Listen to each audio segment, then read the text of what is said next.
قرآن پاک کے کچھ آداب میں آپ کی خدمت میں عرض کرتا ہوں۔ اس میں قرآن پاک دیکھنا، چھونا، پڑھنا، سننا، سنانا، لکھنا، یہ تمام چیزیں انشاءاللہ بیان کی جائیں گی اور ان کے مختصر آداب عرض کیے جائیں گے۔ بحیثیت مسلمان کے ہمیں ان تمام امور کے بارے میں بھی معلوم ہونا چاہیے تاکہ جب ہم قرآن عظیم پڑھیں تو اس کے صحیح برکات اور اس کے صحیح فیوزات ہمیں حاصل ہوں۔ نمبر 1، دیکھنا۔ قرآن عظیم کو دیکھنا عبادت ہے۔ اگر کوئی قرآن عظیم سامنے رکھ کر فقط اس کو دیکھتا بھی رہے تو اس کو ثواب حاصل ہوگا۔ نماز میں فقط حافظے پر اعتماد کرنا ہوگا، اگر دیکھ کے پڑھیں گے تو فقہ حنفی کی روح سے نماز فاسد ہوگی۔ ہاں دیگر فقہا کہ امام شافعی رحمۃ اللہ علیہ، امام احمد بن حنبل کے اس کی گنجائش نکل سکتی ہے، فقہ حنفی میں نہیں ہے۔ دوسرا ہے چھونے کا مسئلہ۔ اللہ تبارک و تعالی نے ارشاد فرمایا لا یمسہ الا المطہرون، کہ اسے نہ چھوئیں مگر پاک لوگ۔ تو یاد رکھیں کہ قرآن عظیم کو بے وضو چھونا یا حالت جنابت میں یا حیض و نفاس میں چھونا یہ سب ممنوع ہوتا ہے، حرام ہوتا ہے۔ قرآن عظیم اگر جزدان میں لپٹا ہوا نہیں ہے تو پھر اس کو بے وضو چھونا حرام ہے۔ اگر یہ جزدان میں لپٹا ہوا ہے تو پھر ہم اس کو بلا وضو بھی پکڑ سکتے ہیں، حالت جنابت پہ بھی پکڑ سکتے ہیں۔ لیکن یاد رکھیں کہ قرآن عظیم کو اگر اس حالت میں ہم چھونا چاہیں، مطلب بے وضو حالت میں یا جب ہم پر غسل وغیرہ واجب ہو اس حالت میں، تو کسی ایسی چیز سے نہیں پکڑ سکتے جو قرآن کا لباس باقاعدہ بن چکا ہو یا ہمارا لباس ہو۔ ایک تو دیکھیں ہوتا ہے قرآن کا جزدان، یہ آرام سے جدا ہو جاتا ہے، اور ایک ہوتا ہے قرآن پر کپڑے کی جلد چڑھا دی جاتی ہے جو اس کے ساتھ فکس ہو جاتی ہے، تو یہ قرآن کا گویا کہ لباس بن گیا۔ اب اگر ہم اس کو پکڑیں گے تو وہ قرآن کے ہی حکم میں ہوتا ہے۔ اسی طرح قرآن کا گتہ جو ہوتا ہے وہ چپکا ہوا ہوتا ہے، حالانکہ گتہ قرآن نہیں ہے، لیکن چونکہ قرآن کے ساتھ چپک چکا ہے، اس کا ایک حصہ بن چکا ہے، لہذا اس کو چھونا بھی قرآن کو چھونا کہلائے گا، اس کے اوپر سے بھی اس کو نہیں پکڑ سکتے۔ اسی طرح جو ہم نے لباس پہنا ہوا ہے اس کے ذریعے بھی قرآن کو پکڑنا منع ہوتا ہے، لہٰذا اپنے کرتے کے دامن سے پکڑ لیا یا کوئی بہن نے دوپٹہ اوڑا ہوا ہے اس دوپٹے سے پکڑ لیا تو یہ ممنوع ہوگا۔ ہاں اگر کوئی لباس نہ ہو تو پھر ہم پکڑ سکتے ہیں، مثال کے طور پر رومال جیسا ہے، یہ ہمارا باقاعدہ لباس نہیں ہے، تو پاک رومال سے اگر ہم قرآن عظیم کو اس طرح پکڑ لیں تو اس کی گنجائش نکل سکتی ہے۔ بعض بہنیں معلمہ ہوتی ہیں تو ان کے لیے بڑی دقت ہو جاتی ہے کہ ان مخصوص ایام میں قرآن عظیم کو چھونے میں دقت ہوتی ہے، تو یہ کیا بعض اوقات سنا ہے کہ یہ مطلب دستانے پہن کر اور قرآن عظیم کو پکڑ لیتی ہیں۔ یاد رکھیے کہ دستانہ بھی چونکہ ایک ہمارا لباس بن جاتا ہے اور لباس پہنے ہوئے لباس سے قرآن عظیم کو چھونا ممنوع ہوتا ہے، لہٰذا اس طرح قرآن عظیم کو نہیں پکڑ سکتے۔ ایسی بہنیں اگر مطلب پکڑنا ہی چاہیں تو وہی رومال کا کوئی طریقہ اختیار کریں یا ایسا کوئی دوپٹہ استعمال کر لیں جس کو اوڑا ہوا نہ ہو، ویسے اس کو پکڑ کے اپنے ہاتھ پہ رکھیں اور پھر قرآن عظیم کو اس کے اوپر رکھ لیں تو اس کی گنجائش نکل سکتی ہے۔ بعض اوقات روڈ پر یہ آیات کے ٹکڑے وغیرہ پڑے ہوئے مل جاتے ہیں اور بے وضو حالت میں ہوتے ہیں، ایسی صورت میں اگر باوضو ہیں تو پھر تو فوراً اٹھا لینا چاہیے۔ اگر بے وضو ہیں یا حالت جنابت میں ہیں تو جیسے بھی بتایا کہ قرآن عظیم کو چھونا منع ہے، لہذا بہتر یہ ہے کہ کسی رومال سے اس آیت کو اٹھا کر اور اونچے مقام پہ رکھ دیا جائے، ویسے نہ چھوڑا جائے۔ ہاں اگر مطلب یہ کہ ہمیں کوئی آیت وغیرہ نظر نہیں آ رہی، ویسے اردو وغیرہ لکھی ہوئی ہے تو پھر گنجائش نکل سکتی ہے، کیونکہ اگر ہم ہر کاغذ کو اٹھانا شروع کریں گے تو بہت شدید مطلب مشقت میں مبتلا ہو جائیں گے۔ اس لیے اگر باقاعدہ کوئی آیت نظر آئے تو بہرحال اس کو اٹھانا چاہیے اور اس کو اٹھانے میں احتیاطی کرنی چاہیے۔ یہ مسئلہ بھی یاد رکھیں کہ قرآن عظیم کا جیسے خود قرآن کی عربی عبارت کو چھونا منع ہوتا ہے، ایسے ہی اس کے ترجمے کو چھونا بھی فقہائے اسلام نے منع قرار دیا ہے،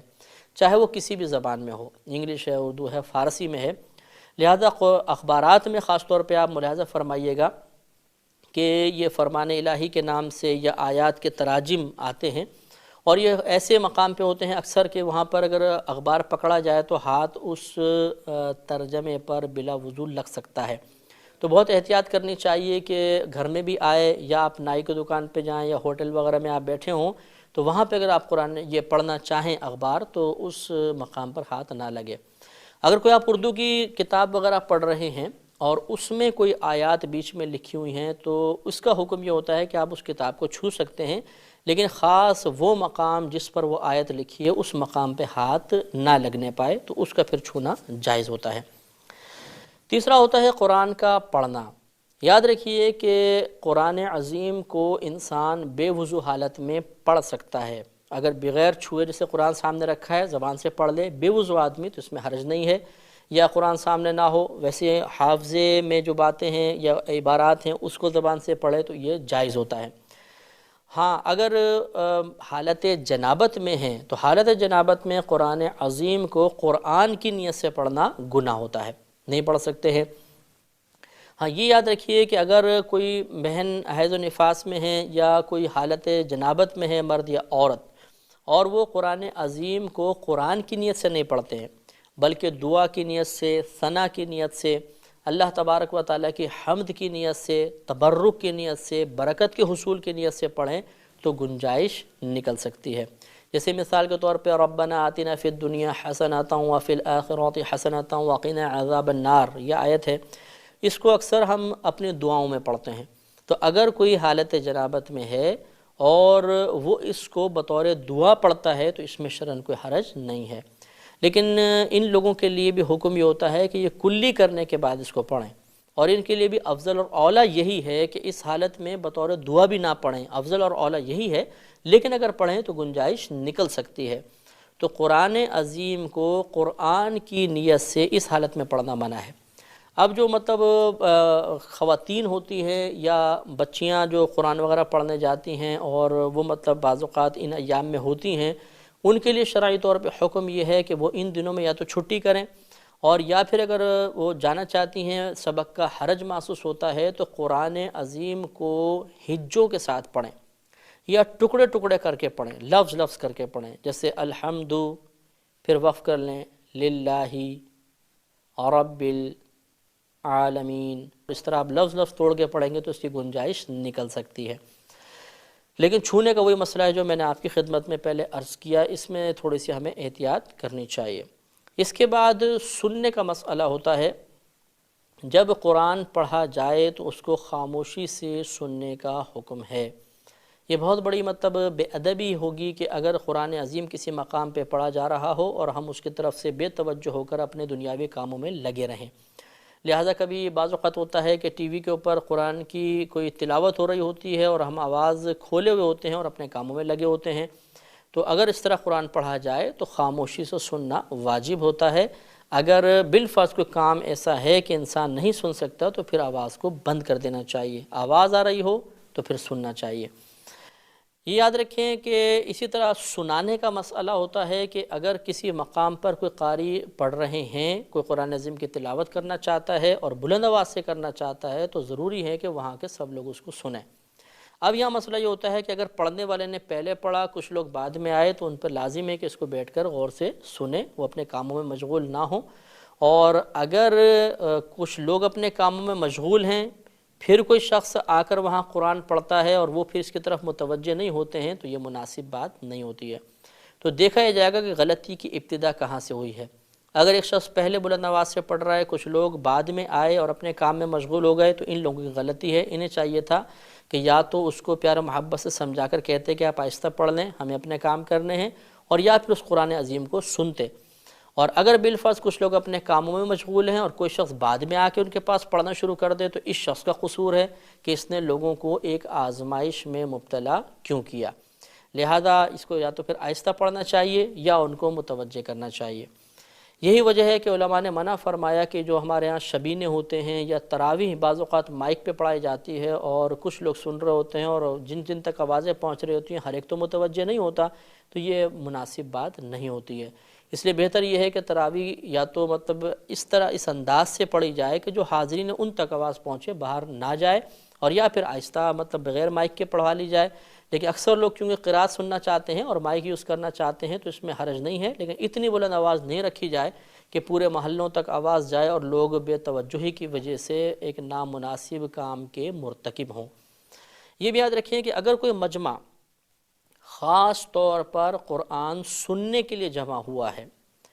کہیں تلاوت ہو رہی ہے اور سب لوگ سننے کے لیے جمع ہوئے، اس وقت تو ہر شخص کے اوپر لازم ہے کہ وہ قرآن کو غور سے سنے گا،